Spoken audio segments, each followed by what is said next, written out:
I'm Brittany Lewis at the Iowa State Fair. Joining me now is Mayor Francis Suarez. Thank you so much for joining me. Thanks for having me. I want to know how you, the mayor of Miami, your message is resonating with the people of Iowa. It's resonating incredibly well. They're seeing someone who's authentic. They're seeing someone who has a record of creating high-paying jobs when pocketbook issues like inflation and interest rates are the #1 issue. And they're seeing someone who has a strategy for American prosperity and freedom for the future. And that's what they're looking for.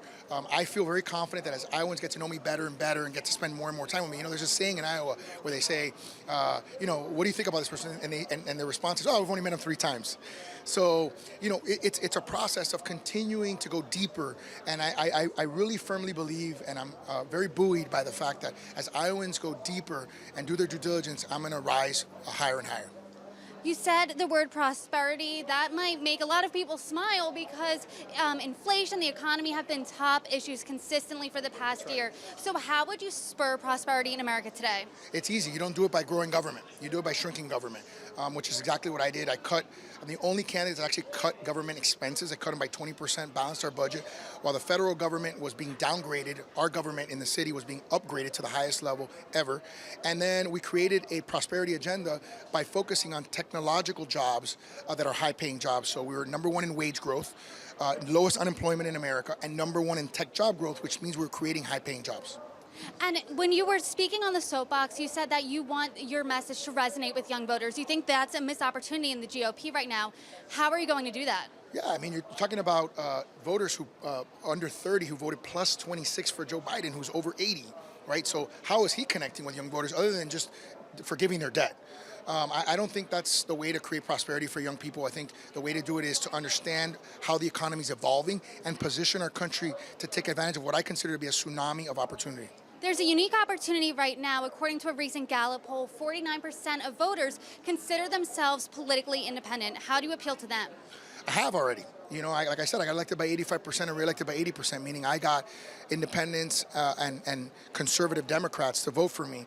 And I have a record of doing that. So I think you do that by, frankly, having a mayoral personality, solving problems, not blaming other people, not leaning into the division, but trying to create a message that inspires people instead of makes people angry. I do want to just get your take on recent breaking news. Hunter Biden is being investigated by a special counsel, and you have said Republicans view there's a 2-tiered system. Are you one of those Republicans who think there is a 2-tiered system? Look, it's hard not to think that there is, especially when you consider some of the recent, charges that have been brought against the former president. They seem political.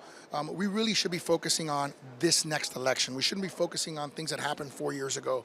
We should be focusing on the things that are going to happen in the next 4 and 40 years, and that's what I want to focus on. I don't want to spend the limited amount of time that I have with forums like yours talking about another candidate. I want to spend a limited amount of time on forums like yours talking about the American people and how do I make their lives better, and that's what we should be talking about. Sure, and you just have a few days left before the debate. Whoopsies.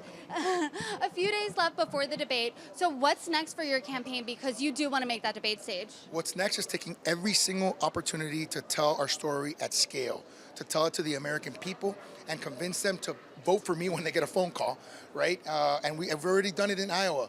We believe we've done it in a national poll, which we're hoping the RNC counts. And if so, we only have one more state and one more national poll to go over the next 10 days. We feel confident that we'll get there. And what makes you the best contender out of this kind of crowded field?